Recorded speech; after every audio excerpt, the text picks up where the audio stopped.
BPSC teacher exam की जो previous year के क्वेश्चन की सीरीज चल रही थी उसी के तहत ये वीडियो होगा। और इस वीडियो का पहला क्वेश्चन है, विद्युत विभव को मापने के लिए किस उपकरण का उपयोग किया जाता है? तो ये पोटेंशियोमीटर और वोल्ट मीटर का उपयोग किया जाता है। तो इसका आंसर हो जाएगा उपयुक्त में से एक से अधिक। और जो ये आपका गैल्वेनोमीटर है, इससे विद्युत धारा को मापा जाता है, विद्युत धारा। ओके, अगला क्वेश्चन है, चुंबकीय क्षेत्र है तो यह सदिश है। उसके बाद अगला क्वेश्चन है, एक व्यक्ति पृथ्वी पर अधिक भार किस स्थिति में धकेल सकता है? तो ये खुद भी प्रैक्टिकल किया जा सकता है, खड़े होने की स्थिति में ज्यादा फोर्स लगा पाएगा कोई भी। अगला क्वेश्चन है, प्रिज्म से गुजरने पर सबसे अधिक अपरिवर्तित होने वाला प्रकाश है। तो ये हो जाएगा आपको बैगनी।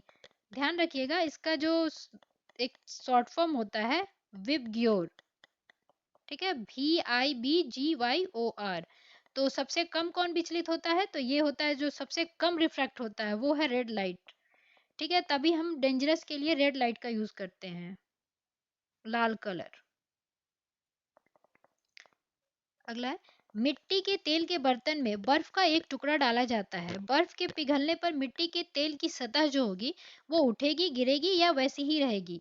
तो इसमें क्या है कि जब हम बर्फ और मिट्टी तेल की बात करते हैं तो बर्फ का घनत्व जो है अधिक होने के कारण क्या होगा, वो तेल में डूब जाएगा। अब क्या होगा, वो बर्फ पिघल जाएगा, और जब बर्फ पिघल जाएगा तो हम पानी और तेल की बात करेंगे। तो इसमें क्या होगा, पानी का जो घनत्व है वो अधिक होता है किससे? तेल से। तो क्या होगा, पानी जो है नीचे जाएगा और तेल ऊपर आएगा।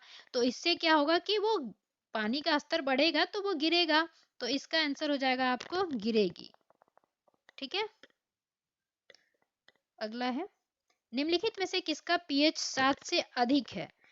तो इसमें हो जाएगा रक्त का 7.4 होता है। गैस्ट्रिक जूस का पूछेंगे तो इसका होता है आपको 1.5 टू 3.5 गैस्ट्रिक जूस का होता है। और सिरका का कितना होता है? 2.4 टू 3.4। गैस्ट्रिक जूस का 1.5 टू 3.5 और सिरका का 2.4 टू 3.4 और रक्त का कितना होता है? 7.4। अगला है, एक सामान्य नेत्र लेंस की नाभिक दूरी होती है लगभग। तो ये हो जाएगा 2 सेंटीमीटर। इसका 2 सेंटीमीटर हो जाएगा। ये रेटिना और लेंस के बीच की बात हो रही है, तो ये हो जाएगा आपको 2 सेंटीमीटर। और जो ये 25 सेंटीमीटर दिया हुआ है ये वाला, तो ये एक मानव की जो सुस्पष्ट दृष्टि की न्यूनतम दूरी होती है वो होती है 25 सेंटीमीटर। अगला है, शुष्क बुझे हुए चूने पर क्लोरीन गैस की क्रिया से कौन सा पदार्थ बनेगा? तो ये बनेगा विरंजक चूर्ण, जिसका फॉर्मूला होता है CaOCl2। अगला है, माता पिता से संतति में लक्षणों के पहुंचने की प्रक्रिया को क्या कहते हैं? तो हेरिडिटी कहते हैं। तो इसका हो जाएगा आंसर बी, आनुवांशिकता। माता पिता से बच्चे क्या करते हैं, कुछ लक्षण को हेरिड करते हैं, तो उसको हेरिडिटी कहते हैं, उसके स्टडी को। जो वो प्रक्रिया होती है हेरिड करने की उसको हेरिडिटी कहते हैं। अगला है, ओम के नियम के सत्यापन के लिए ध्यान रखने वाली बात है। जब हम ओम के नियम को सत्यापित कर रहे होते हैं तो क्या ध्यान रखने वाली बात है? तो इसका ऑफिशियल आंसर है बी, एमीटर को श्रेणी क्रम में और वोल्ट मीटर को समांतर क्रम में जोड़ा जाना चाहिए। ठीक है, E बराबर IR जो अपना ओम का नियम होता है। और ओम का नियम किसने दिया था? साइमन ओम ने। अगला है, लोहे की बुरादे में तनु हाइड्रोक्लोरिक अम्ल डालने से क्या होता है? जब लोहे की बुरादे में तनु हाइड्रोक्लोरिक अम्ल डालेंगे तो क्या होगा? तो वो बनाएगा हाइड्रोजन गैस और आयरन क्लोराइड का उत्पादन करेगा। ठीक है, अगला है, बाढ़ को रोकने के लिए सबसे उच्चतम विधि क्या है? तो ये तो वनोरोपण हो जाएगा। वन वृक्ष जब हम लगाते हैं तो सॉइल की जो होती है पकड़ अच्छी बनती है, तो उससे जो स्लाइड होता है मिट्टियों का कटाव वो रुकेगा, वो कम होगा। अगला है, खाने के डिब्बों पर जिंक के बजाय टिन की परत चढ़ी होती है, क्यों? क्योंकि वो, इसका आंसर हो जाएगा आपको सी नंबर, टिन की तुलना में जिंक अधिक प्रतिक्रियाशील होता है। अगर हम जिंक का उपयोग करेंगे तो हो सकता है वो भोजन के साथ हमारे प्रतिक्रिया कर ले और वो पॉइजन बेस भी हो सकता है, इसलिए हम टीन का यूज करते हैं। अक्सर आपने देखा होगा रसगुल्ले वगैरह के डब्बे जो होते हैं टीन के ही होते हैं। अगला क्वेश्चन है, अंडाशय द्वारा कौन सा कार्य किया जाता है? तो डिंब का निर्माण अंडाशय के बाहरी परत पे होता है, प्रोजेस्टेरोन का स्त्राव होता है, एजेस्ट्रोन का स्त्राव होता है, और ध्यान रखिएगा ये जो दोनों है ये फीमेल हार्मोन है, ठीक है, ये फीमेल हार्मोन है, और जो टेस्टोस्टेरोन होता है वो मेल हार्मोन होता है। अगला है, इमली में कौन सा अम्ल पाया जाता है? तो ये टर्टरिक अम्ल पाया जाता है। और मेथोनिक अम्ल क्या होता है? चींटी में पाया जाता है। लैक्टिक अम्ल क्या होता है? दूध में पाया जाता है, जो दही बनाने में सहायता करता है। कोलीफॉर्म क्या होते हैं? तो ये होता है प्राणियों के पाचन नाल में उपस्थित बैक्टीरिया। कोलीफॉर्म क्या है? एक बैक्टीरिया है जो प्रदूषित जल के द्वारा प्रवेश करता है। अगला क्वेश्चन है, भारत की संसद के नए भवन के प्रभारी वास्तुकार का नाम क्या है? तो ये है बिमल पटेल, पद्मश्री बिमल पटेल। और भारत की नई जो संसद है उसको किस कंपनी ने बनवाया था? तो टाटा प्रोजेक्ट्स ने। और ये किस प्रोजेक्ट के थ्रू बना है, यानी कि अंतर्गत बना है? तो ये बना है सेंट्रल विस्टा प्रोजेक्ट के अंतर्गत, ठीक है। अगला है, केवल संविधान सभा के सदस्यों के चुनाव में भाग लेने वाले भारत की वयस्क आबादी के मतदाताओं का प्रभावी प्रतिशत क्या था उस समय? तो ये था 10 to 15%, 10 से 15%। अगला है, किस राज्य ने अप्रैल 2023 में ट्रांसजेंडर समुदाय को ओबीसी का दर्जा दिया है? तो देखिए ये क्वेश्चन अभी भी पूछा जा सकता है कि ओबीसी का दर्जा ट्रांसजेंडर को किसने दिया है? तो ये हो जाएगा मध्य प्रदेश। मध्य प्रदेश ने इन्हें ओबीसी का दर्जा दे दिया है। अगला है, मोहम्मद बिन तुगलक के शासनकाल में भारत आए प्रसिद्ध मुस्लिम खोजकर्ता इब्न बतूता किस देश के थे? तो ये मोरक्को के थे।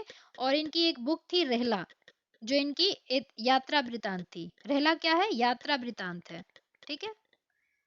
और ये कब आए थे? मोहम्मद बिन तुगलक के शासनकाल में आए थे, 1333 के समय। अगला है, हाल ही में भारत का पहला केबल स्टे रेल पुल कहाँ बनाया गया है? ये अभी भी पूछा जा सकता है कि भारत का पहला केबल स्टे रेल पुल कहाँ है? तो वो है जम्मू कश्मीर में। ये कश्मीर घाटी से जो है दूसरे देशों से संपर्क करने में फायदा करेगा। अगला है, भारत का पहला अर्धचालक सेमीकंडक्टर निर्माण हेतु प्लांट किस राज्य में स्थापित किया जाएगा? ये है गुजरात।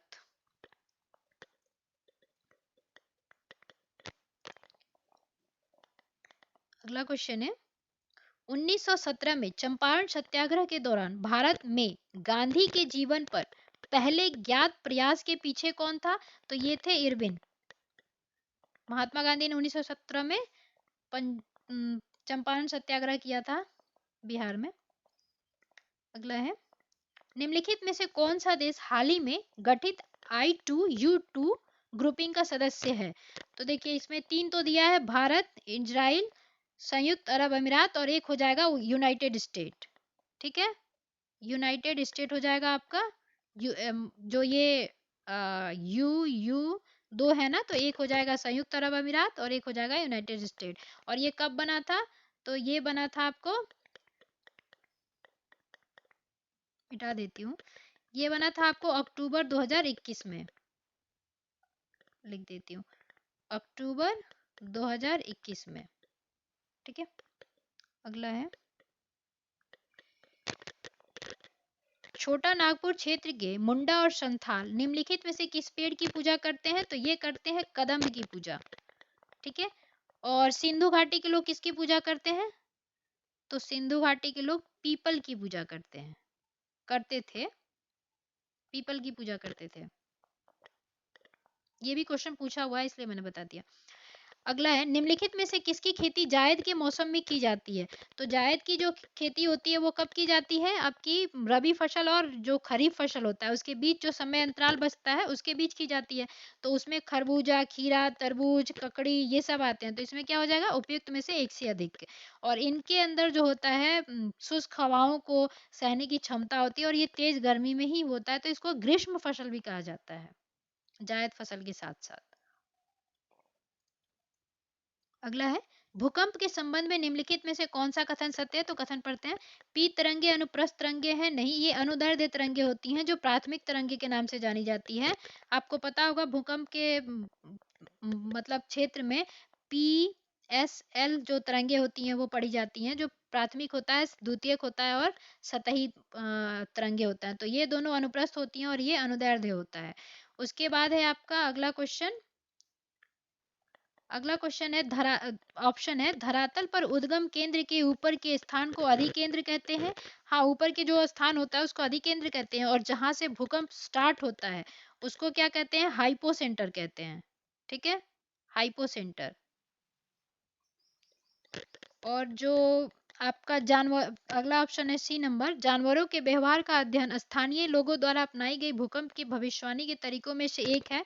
तो ये भी है, ये भी सही है और ये भी सही है। तो यानी कि ऑप्शन हो जाएगा आपका आंसर उपयुक्त में से एक से अधिक।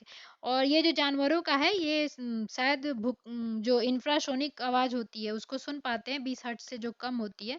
तो शायद ये अलग तरह की व्यवहार करने लगते हैं, मछलियां उत्तेजित होने लगती है, सांप बिल से अपने बाहर आने लगते हैं। तो उसी के अनुसार कहा जाता है कि जानवरों के व्यवहार के अध्ययन से भी भूकंप का पता किया जा सकता है, भविष्यवाणी की जा सकती है।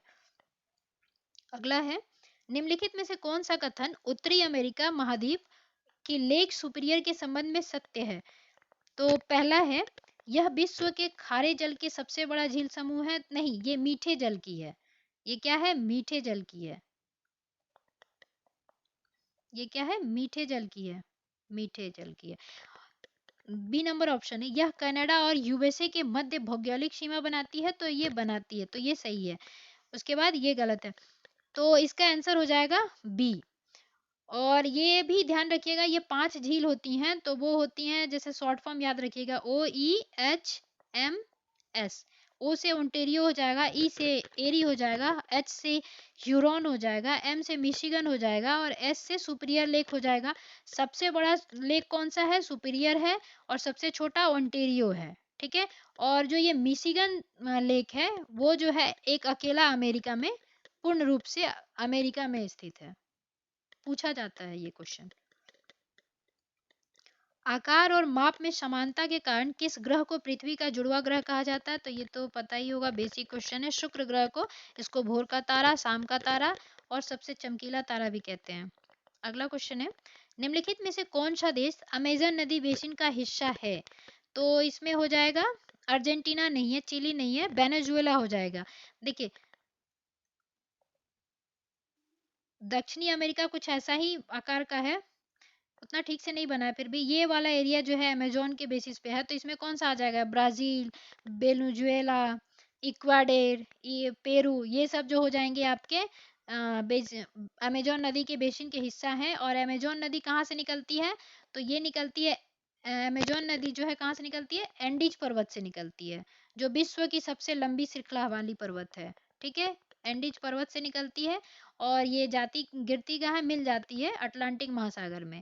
उसके बाद आपसे ये पूछा जा सकता है कि विश्व की सबसे बड़ी नदी बेसिन किसकी है? तो अमेजोन नदी की ही है।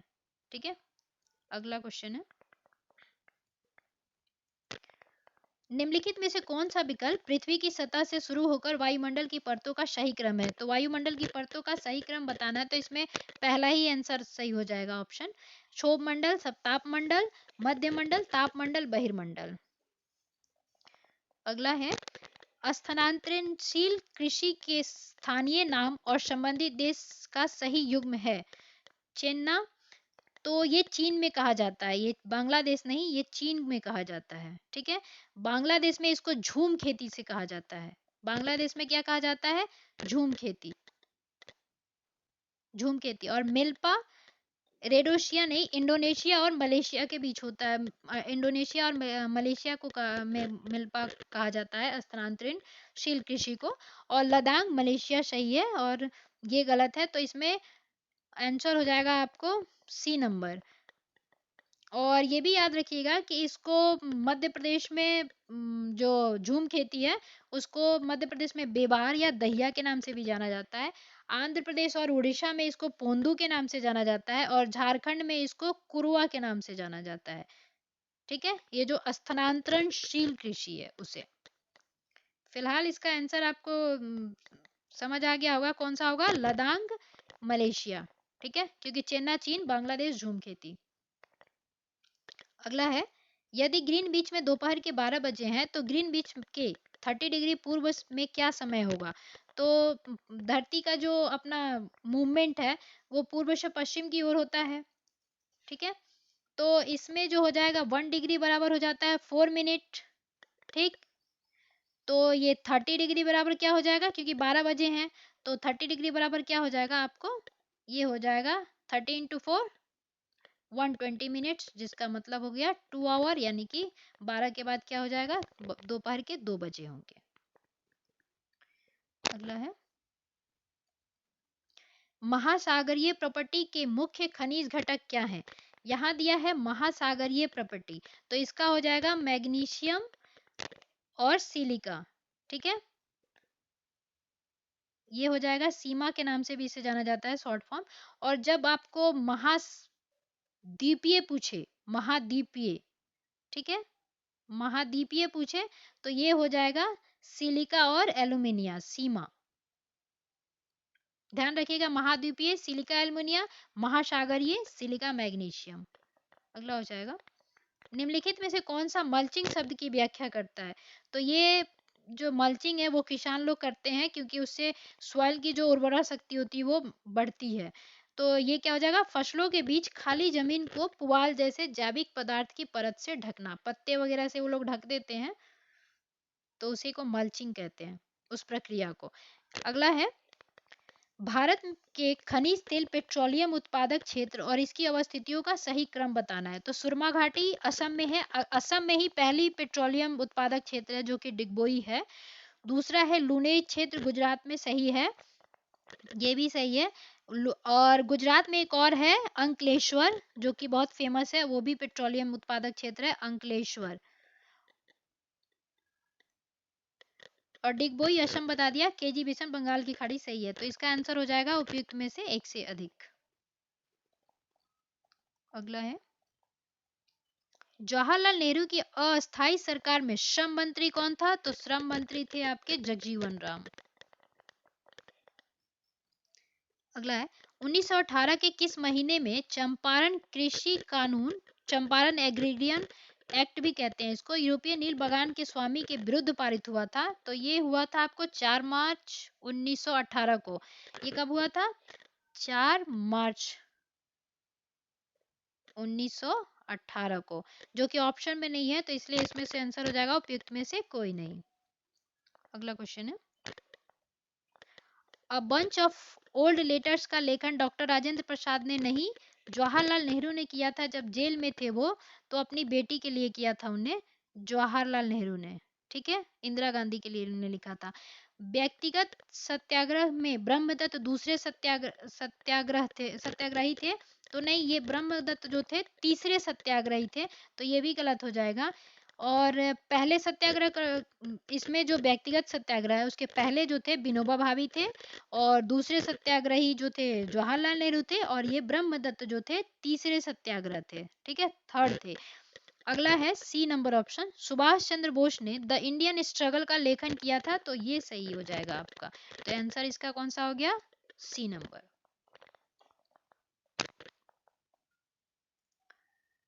देखिए, आप चाहे तो चैनल को सब्सक्राइब कर सकते हैं, लोग व्यूज करते हैं सब्सक्राइब नहीं करते, तो मैंने सोचा बीच में बोल देती हूँ कि आप चाहे तो सब्सक्राइब कर सकते हैं। ओके, आगे बढ़ते हैं। बिहार की किस जनजाति ने कांग्रेस के गया अधिवेशन में भाग लिया था? तो ये थी उराव जनजाति। ये ऑफिशियल आंसर की से है, तो ये याद रखिएगा, उराव जनजाति थी। और बिहार में आपके कब कांग्रेस का अधिवेशन हुआ था? गया में 1922 में। और कौन थे इसके अध्यक्ष? सी आर दास। ठीक है, चित्तरंजन दास। अगला है, निम्नलिखित युग्मों में से कौन सा सही सुमेलित नहीं है बताना है। ठीक है, ध्यान रखिएगा, इसमें नहीं है बताना है। ठीक, तो दिया है एडवोकेट ऑफ इंडिया, तो ये आपके दादा भाई नरोजी नहीं, ये दुर्गादास बसु थे। ये कौन थे? दुर्गा दास बसु। ठीक है, अगला है यंग इंडिया, जो महात्मा गांधी, ये सही है। India Spectator, Spectator Surendranath Banerjee नहीं, ये बी मालावारी हो जाएंगे, बी मालावारी। ठीक है, तो इसका आंसर हो जाएगा, आपको सही नहीं है बताना था, तो इसका हो जाएगा आंसर उपयुक्त में से एक से अधिक सही नहीं है, क्योंकि ये भी गलत था और ये भी गलत था। ठीक, अगला क्वेश्चन है, 1938 में किसकी अध्यक्षता में राष्ट्रीय योजना समिति की स्थापना की गई थी? तो ये किया गया था जवाहरलाल नेहरू के अध्यक्षता में। ठीक है, 1938 की जो कांग्रेस अधिवेशन थी वो कहाँ हुई थी?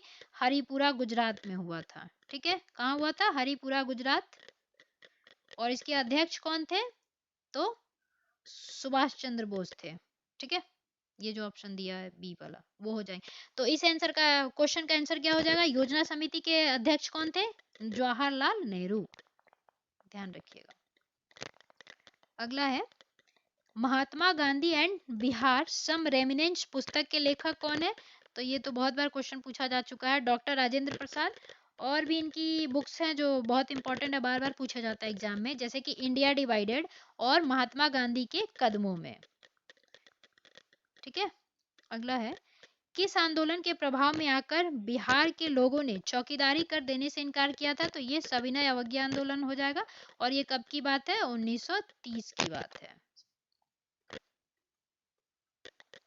अगला क्वेश्चन है, वह महिला स्वतंत्रता सेनानी कौन थी जो स्वतंत्रता आंदोलन की वयोवृद्ध महिला के रूप में विख्यात है, यानी कि ओल्ड लेडी? तो ये हो जाएंगी अरुणा आशफ अली। इन्होंने ग्वालियर टैंक बम्बई में भारत का जो झंडा है उसको फहराया था, खास तौर पे उसके लिए ये जानी जाती हैं। तो वयोवृद्ध किसे कहते हैं? अरुणा आशफ अली को कहते हैं। अगला है, किस स्थान पर बीजी तिलक ने होम रूल लीग की स्थापना की थी 1916 में? ये भी याद रखना है। तो ये कब किए थे? पुणे में किए थे ये, और 1916 में किए थे बीजी तिलक ने। और यही जो होम रूल है वो एनी बेसेंट ने भी किया था, तो वो कहाँ की थी? मद्रास में की थी उन्होंने, मद्रास। उन्होंने भी 1916 में ही किया था। ठीक है, एनी बेसेंट कब? मद्रास। कहाँ की थी? मद्रास में, याद रखिएगा। बीजी तिलक पुणे, एनी बेसेंट मद्रास। अगला है, हुंकार हिंदी साप्ताहिक पत्रिका के प्रकाशन से कौन संबंधित है? तो हुंकार जो है संपादक थे सहजानंद सरस्वती, और उनका साथ दिया था यमुना कारजी और राहुल संक्रियत्यान ने। तो इसका ऑप्शन हो जाएगा उपयुक्त में से एक से अधिक। अगला क्वेश्चन है, किस अंग्रेज सैन्य अधिकारी जनरल ने झांसी की रानी को यह कहते हुए श्रद्धांजलि दी थी कि यहाँ वह औरत सोई हुई है जो विद्रोहियों में एकमात्र मर्द थी? तो ये था जिससे उनकी युद्ध हुई थी ह्यूरोज से, क्योंकि वही लड़ा था, तो वो समझ पाया था झांसी की रानी की ताकत को, और फिर उसने ये स्टेटमेंट दिया था। और झांसी की रानी का जो मकबरा है, उनकी जो समाधि है वो कहाँ है? तो वो है आपको ग्वालियर मध्य प्रदेश में, ग्वालियर मध्य प्रदेश। ठीक है, इस वीडियो में यहीं तक करते हैं। आगे का क्वेश्चन जो होगा अगले वीडियो में होगा। Okay, thank you. आप चाहें तो चैनल को सब्सक्राइब कर सकते हैं। सब्सक्राइब करने के लिए और वीडियो देखने के लिए पहले से ही धन्यवाद। थैंक यू, फिर मिलते हैं अगले वीडियो।